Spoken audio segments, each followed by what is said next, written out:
Why do sympathetic JRPG villains suck so much? This is something I've been thinking about for a while because I played a lot of RPGs and a lot of them try to use the sympathetic villain trope as some sort of way to convey how deep they are, how complex the villains are. But without fail, each and every time it falls flat for me. No spoilers here, but regardless of what we're talking about, Kingdom Hearts, Final Fantasy, Suikoden, it all fell flat for me, and I suspect that for a lot of you out there, it also falls flat for you too. Now, stop typing for a second and consider this.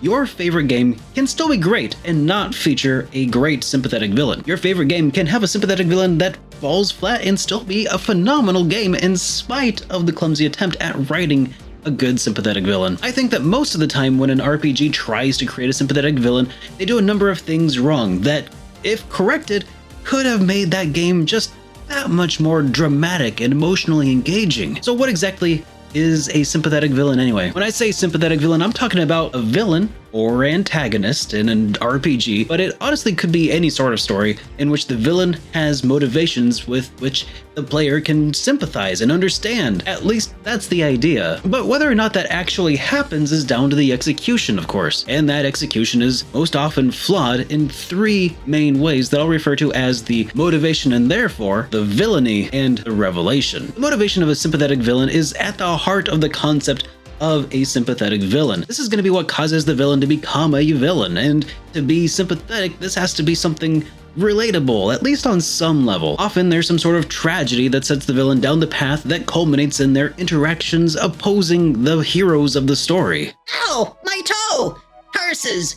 That's it! When I grow up, I'm gonna destroy the universe! Oh, sure, we can sympathize with stubbing a toe, but this doesn't really come anywhere close to supporting the end result. Therefore, there's a disconnect between the motivation and the therefore. So some might say in response to that, some people just experience tragedy, just may want to see the world burn. And that may be true, but is this a story that people can actually sympathize with? A villain who just wants to see the world burn is not, in my opinion, a sympathetic villain. Kefka is a stellar example of a fantastic villain, who is fantastic because he is unapologetically a villain doing bad things for his own amusement. Kefka's motivation is amusement, and therefore is the chaos he brings. There's no disconnect here, but unless you're a crazy person, that's not a sympathetic villain because his motivations are unclear and unrelatable. There's a balance that needs to be struck between what causes the villain to go down the path of villainy, but also to what degree of a villain that they are. The villainy is another aspect that needs to be kept in balance because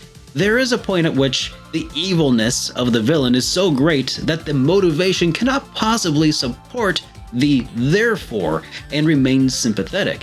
What do I mean by that? The more heinous the villain acts, the harder it is for the normal everyday people to sympathize with their motivations. Look at it this way. A father shoplifting from a grocery store to feed his starving family is like a classic example of a good person doing bad things for good reasons, or at least gray area things. You can sympathize with him because you know that between a rock and a hard place, pretty much anyone will do almost anything in the name of survival. Please forgive me. It's been a harsh winter, and my family and I have gone days without food. Without me, they'll surely perish. Take mercy. But if we increase the villainy from shoplifting to mugging, it becomes harder to justify his actions.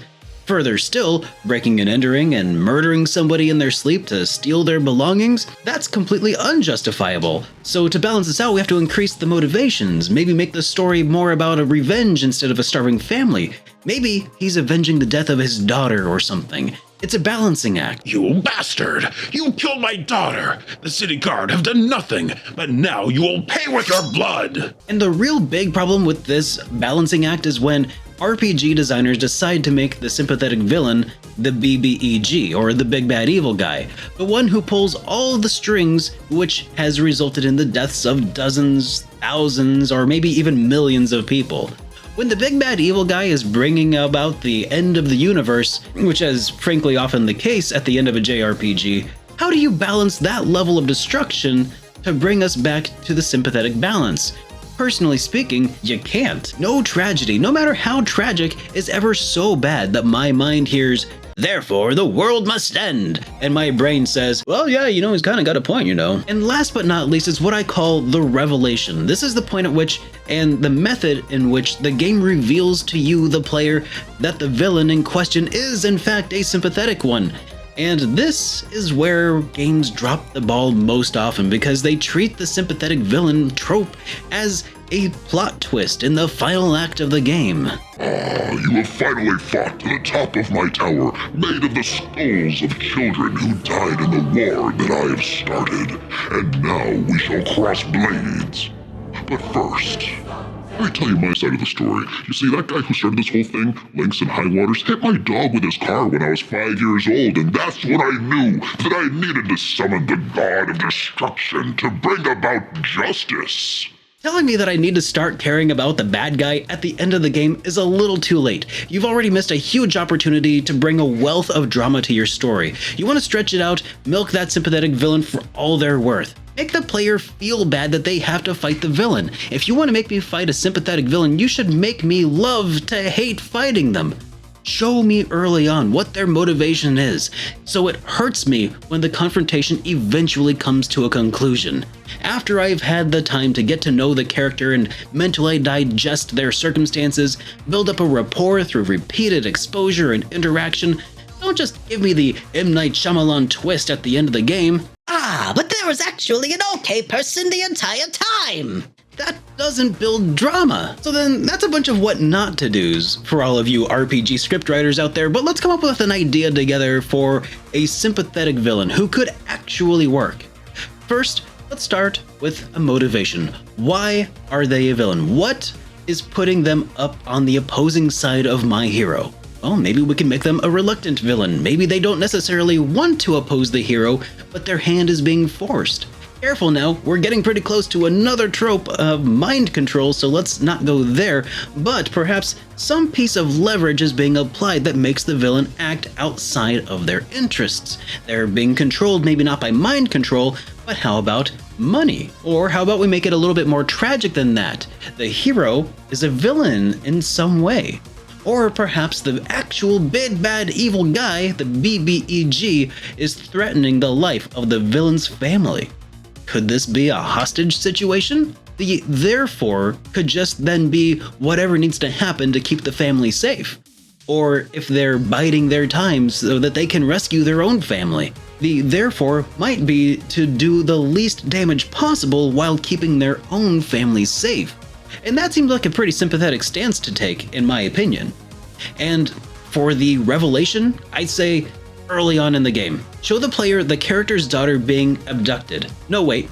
How about the player was tasked with keeping that little girl safe, but now she's been kidnapped and will be killed if our new villain doesn't do exactly what he's told. Finally, it's conclusion time. It's the end of the game. You've crossed blades many times, warped by the acts that they've been forced to partake in. Our new sympathetic villain has failed to stop your advances for the final time, and the big bad evil guy decides that now is the time that failure is going to have consequences.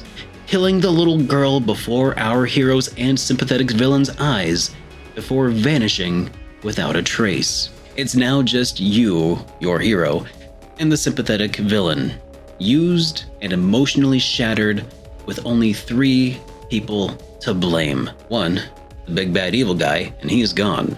Himself, and he just can't point the blame at himself just yet. And then you, the one who should have been protecting his daughter when she was kidnapped. It's time for the conclusion of this tragic tale as you cross blades for the final time. No. Emily, she's gone now. And it's all your fault. Why couldn't you just die? And now she's gone, and you're still here. A reminder of my failure to Emily. You were supposed to protect her. I was supposed to protect her. But we both failed. And now, this is where we will both die. Prepare yourself. Don't worry, Emily. Daddy's coming to be with you soon.